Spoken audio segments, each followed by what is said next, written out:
Welcome to the Dr. Melissa Show. This is our very first podcast. I'm your host. I'm a dentist and I graduated from Johns Hopkins University and finished up my graduate degree in Indiana University. I'm the owner of Honey Dental and we're broadcasting to you from Dallas, Texas right now.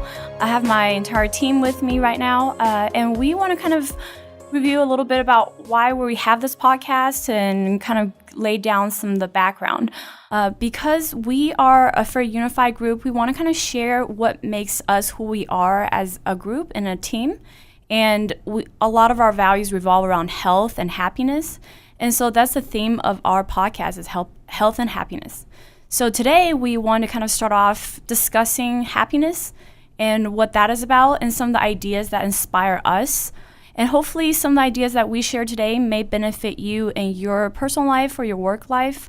And so I kind of want to go around and have everybody introduce themselves. This is Dr. Melissa, and go ahead. I'm Taylor. I am one of Dr. Melissa's assistants. I'm Danae. I am front receptionist. I'm Del, and I help out with some of the social aspects of the business. And I'm Helen. I'm one of Dr. Santilli's lead assistants. And I'm Megan, and I also work the front and am kind of Dr. Santilli's personal assistant. So yeah, we have a full group right here. So today we want to start off talking about happiness and the science of happiness. So we want to start off discussing Dan Gilbert's TED Talk. A lot of times we'll kind of have something, either a book or something that inspired us about a modern idea that we want to share that we think is worth spreading. So in Dan Gilbert's TED Talk, he discussed a couple things about happiness and what that really means. So the first thing is prefrontal lobe of your brain is something that separates us from other animals. This is something that allows us to predict the future and plan ahead, and allows us to have simulation of future plans or synthetic kind of experiences. And this gives us an advantage, evolutionary speaking, because it allows us to predict circumstances and calculate whether we want to commit to an action. And it allows us to suppress ourselves if we feel that an action is not in our best interest. How do you guys feel about how your mind helps you in your daily activities and how that's an advantage for you to be able to predict the future? Do you guys have any comments? For example, like just talking about like planning out your day. If you figure out, hey, this road is kind of packed and I don't want to go down this road, I'm going to change my route to, go a different route to work. That can save you time. Just kind of how do you feel like you benefit from being able to predict based on circumstances that you know about? I mean, I feel like for me, just being able to kind of like, if I don't, like say something bad happens in my life or something and it really gets me down, I like knowing that like I can change my mindset on it to make it to where I have like a better day and it doesn't affect my work or whatever I'm doing that day. So that's kind of how it helps me. Okay. Do you have a comment? She hit it right on the nail. Yeah. So the prefrontal cortex of your brain allows you to have this prediction and control over certain actions. And it also gives you a sense of control over circumstances that are beyond your control. For example, if you're faced with a situation that you have to deal with that's negative, your mind starts adapting to it. So Dan Gilbert said that after 3 months of any sort of traumatic experience, whether you won the lottery or you had a car accident, your mind kind of settles at and evens out because you're able to adapt to your circumstances. And that is very powerful. That means every day you can wake up and actually choose to be happy, and you can choose to perceive things in a way that can give you that happiness. Because your perception ultimately is what determines whether or not you're happy. And so this kind of happiness is actually called synthetic happiness. It means that you can actually control how happy you are with circumstances beyond your control. That's how you adapt to your reality. And this is kind of psychological immune system that you have to progress. Do you guys have any comments about how you feel about synthetic happiness? Do you have an example of that? Go ahead. Well, I mean, obviously, like, everybody goes through hard situations in their life and everything, but, like, thinking about, like, certain things, like whether it be like a death of a loved one, like, it's really hard in that moment. But, like, further on the line, like you said, like 3 months down the line, it's not really, like, it can still affect you, but it's, like, not really so important to your happiness. Like, you can move on. So definitely being able to, like, kind of perceive the future and kind of, like, move on from where you are is definitely something that's, like, super important to your happiness. You learn to live with it, kind of thing. Yeah. Even when you wake up in the morning, you can say, like, oh, great, my job isn't that exciting, but I have to get to work. I'm not really looking forward to it. Or you can just wake up saying, hey, I woke up. That's true. Should be grateful. That's true. I think you it's know. definitely about what we put out there. We put out happiness, and that's what we get back is happiness. So if you think negative, you're going to get that negative in return, and your life will show the negativity because our mind's what's thinking it. Yep. True. Yeah. So Dan Gilbert talked about the difference between synthetic happiness and natural happiness. He states that they're both equally important. The difference is that the natural happiness is something that happens to you when you get what you want. For example, you really want that new car and you're able to get it, or you want to win the lottery and you win the lottery. Things that just happen based on your desires. Synthetic happiness is you don't necessarily get what you want. For example, you may have a different set of outcome or circumstances not similar to what you were hoping for, but you see something positive out of that instead of what you were going to get. So your predictability of what your happiness would have been with the previous set of circumstances may not be what determines your ultimate happiness with what you actually ended up with.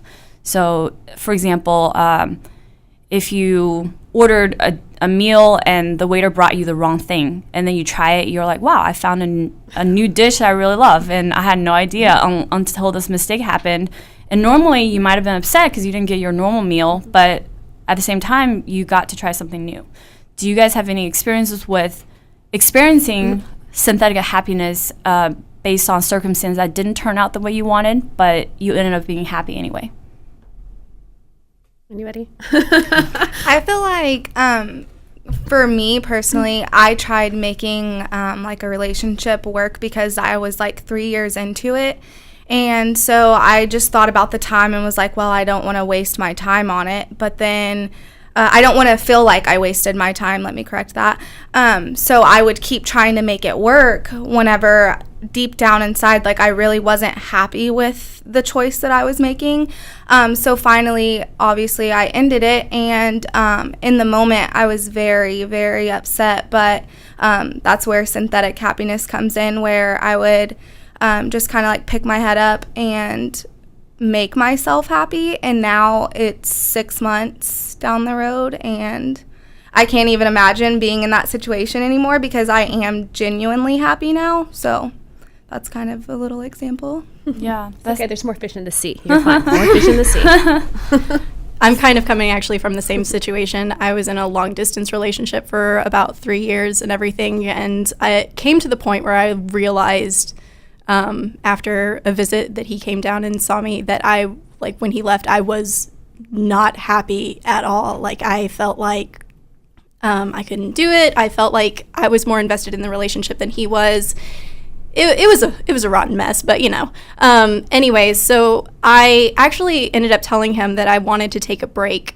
But when I was going through the process of like being in the break with him, I actually felt like really conflicted and everything. It was kind of like a little bit harder for me to like just still continue on, like having that guilt in the back of my head that I'm like kind of leaving him hanging and everything. So I actually just told him, I was like, okay, that's it, I'm done. And kind of like what Taylor says, even then, like in the moment, it was bad, it was horrible. I was upset, everything like that. But now, like kind of continuing on, I feel great. That's awesome. You don't need no man. Single and ready to mingle. So she touched on a very important thing about, when you actually are wavering in your choice whether or not to be happy. There's a study that they did at Harvard University where they tested 2 groups of art students, and they said, here's 2 pictures that you can have. One class, they said, you have to pick one right now, and the other one gets shipped off to England, and you don't get that ever again. So pick your favorite one, and then let's see how you do with that one. The other class, they said, you have 2 photos, pick one right now, but if you change your mind down the road a couple weeks, I'll still have it in my office, so come by and exchange however you want. So when they tested these students later, 6 months down the road, how they're happy they were with their choice, the people that you would think would be happier are the ones that had that choice, the reversible option where they can go back and trade for the other photo. However, when they actually did the study, the people that had to commit to their initial decision and not look back are the ones that are tremendously happier with their ultimate choice versus the ones that got the opportunity to trade. Because the ones that got the opportunity to trade, they were always kind of thinking, what if I got the other one instead? So their mind is not able to adapt to the circumstances and move on, but their mind is still stuck in the kind of wavering process of trying to decide what to do. And so when you're uncertain, it makes you less happy. And so this kind of leads to some of the social examples of you see in social, a popular TV, The Bachelor, where there's a bachelor with 30 different women that he can choose from, and he kind of goes down to final 2, but they let him go really far in the relationship with the final 2, up to the moment that he's about to propose. And so finally, when he proposes to one of them, usually that relationship ends up breaking up 2 months later. And a lot of times this happens mainly because of the psychological idea that if you're not sure about your choice and you felt like you had this way to come out of it, you're 1 foot in, 1 foot out kind of feel, ultimately you're very deeply dissatisfied with whatever you end up with. Versus another example would be arranged marriages, where people would have to marry someone that is decided for them and there's no way out, and their culture and everything else kind of determines that this is the person you're going to spend your life with. You don't know them, but good luck kind of thing. The success rate is actually much higher. So success rate of bachelor show is about 10%. That's much worse than average. National average is about 50%.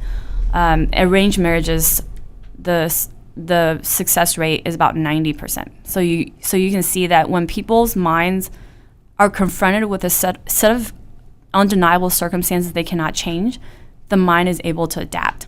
So that's basically going back to your psychological immune system. Does anybody have any comments about feeling committed to a choice you made? Kind of like what Megan just said about once she realized that, the break is not a good thing, but she needs a final break up, is when she felt released from that kind of hindrance of being able to move on.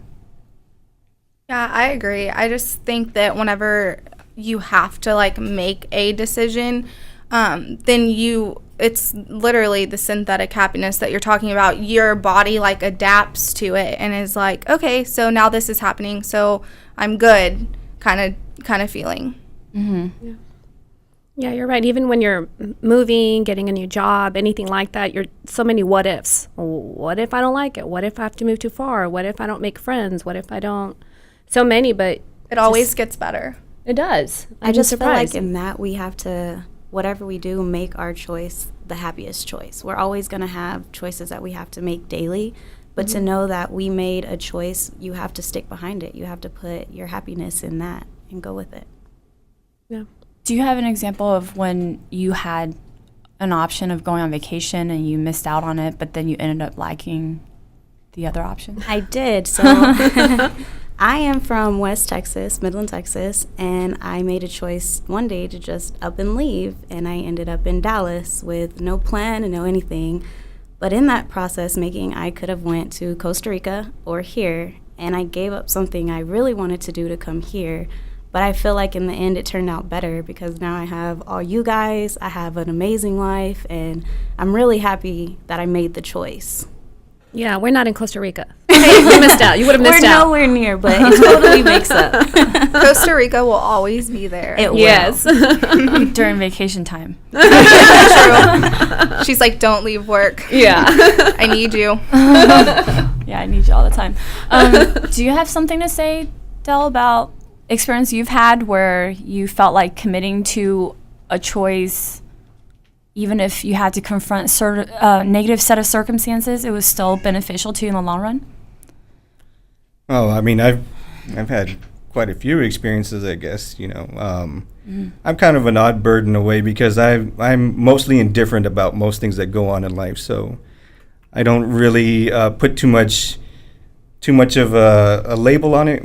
I wouldn't say in particular that certain things make me happy or sad. I just see them for what they are for the most part. Now there are certain things in my life that I know for sure that make me very happy. The love of my daughter is probably the most extreme case that I can give you.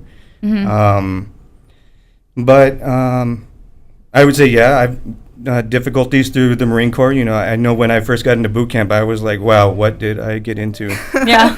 I was told the whole time, my family, they didn't really think that I could do it. I was, not capable. I had a lot of doubts, and it was very tough, psychologically challenging, physically challenging. I mean, it was really tough, but, one of the things I had to keep reminding myself is that it was a decision that I made for myself, and I wanted to commit to it, and I really tried to make the most out of it at the time, and instead of trying to look at it like, I've got 3 more months of this, I was looking at it like, make it through today, just do what you got to do to make it through today, and, we'll go from there. And that's a good way to live, anyway. Yeah. Even if you're not having to go through something as extreme as that, just taking every day, one day at a time, because one, you never know if you're promised tomorrow, but still, one day at a time, and I feel like you can be a lot happier. What's that saying? Take time to stop and smell the roses, or something like that. Yeah.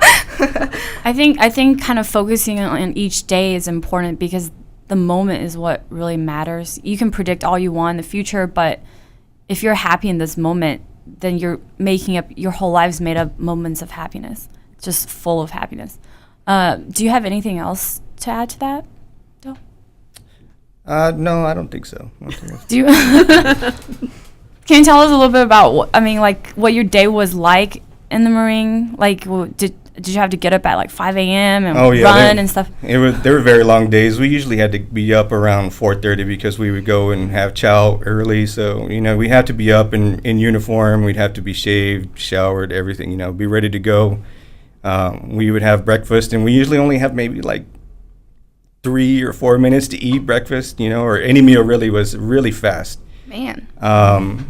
So you really had to get in there and get your food and get out, and it was very taxing physically. It was basically the whole day you're training physically, and you're very tired mentally, physically.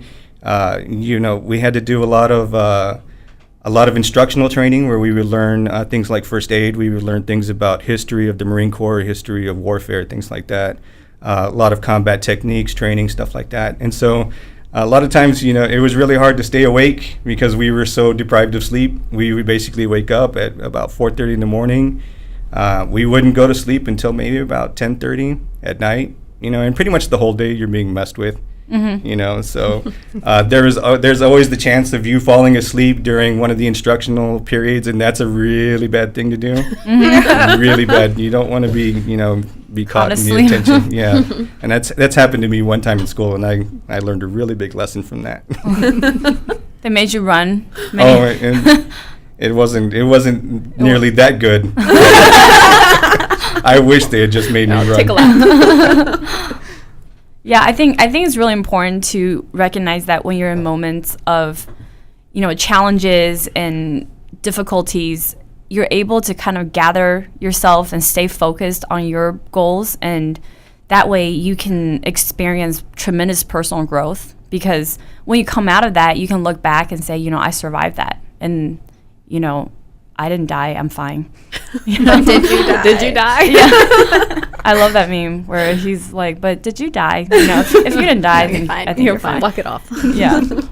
So one of the examples he actually listed was Maurice Beckham. He is someone that was wrongfully imprisoned for murder for 37 years. So he was in prison until he's basically in his 80s when he was finally released. He died at the age of 98 in 2016.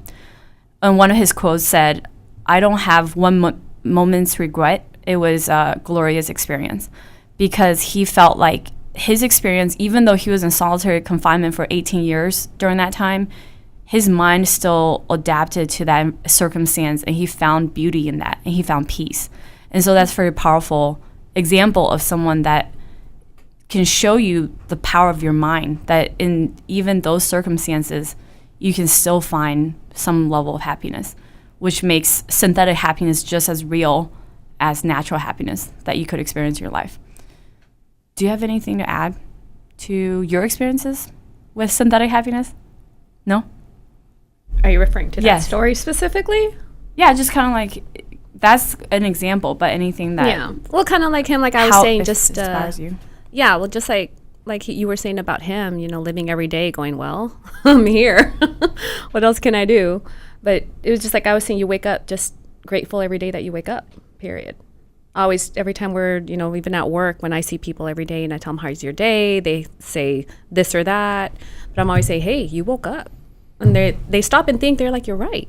I woke up. Yeah. I should be having a good day. I started great. I feel like happiness is very contagious too. Mm-hmm. Like Yeah. if you even like say you're in a room full of people that are negative, I just feel like if you are positive and happy and it spreads, like it's gonna make someone else happy and then the next person happy. It's like paying it forward kind of thing. It's wildfire. But with happiness. It's like wildfire.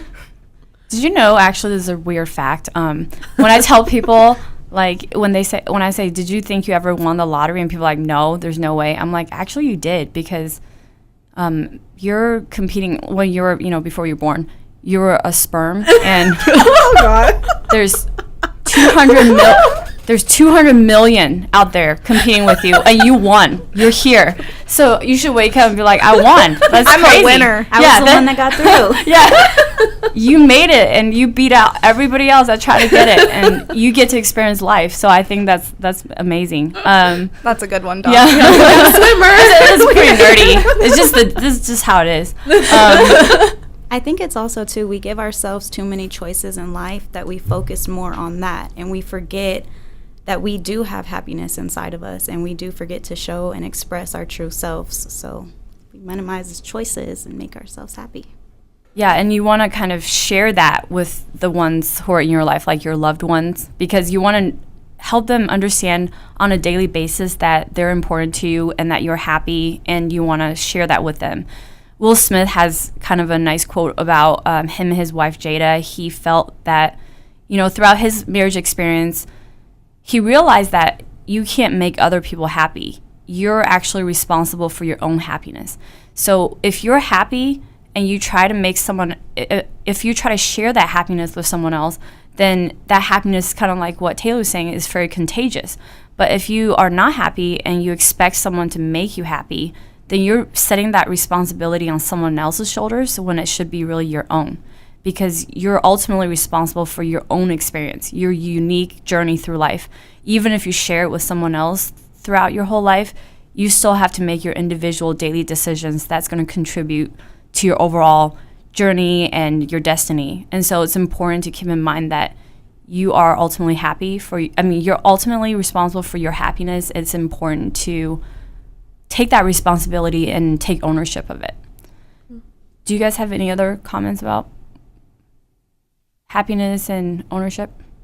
No. Okay. I find it just interesting that what you said, that you would think other people make you happy. Like, you can't live without that person. You make me happy. They don't really. I mean, it's more like it really is within you. They're just a part of your happiness. They're part of it, yeah. They make you feel happy, and so we express it. Happier. Yeah. Or, yeah, they can Yeah. make Make me they can make you happier. smile, make you laugh, but It's coming from you. You- It's not yeah. really coming from them. I never really stopped to think about that. It goes back to how your mind controls your perception of your environment. And so if someone else is in your life, and like you said, if they're making you laugh and everything, it's your way of interpreting that experience, of your gratefulness for having that person in your life, of how much you appreciate that person in your life.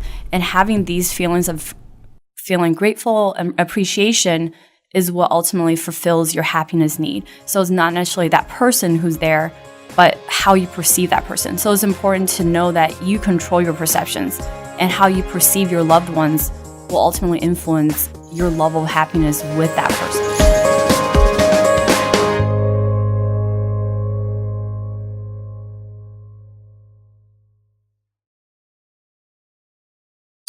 You're listening to RNCN, the digital destination for premium talk radio.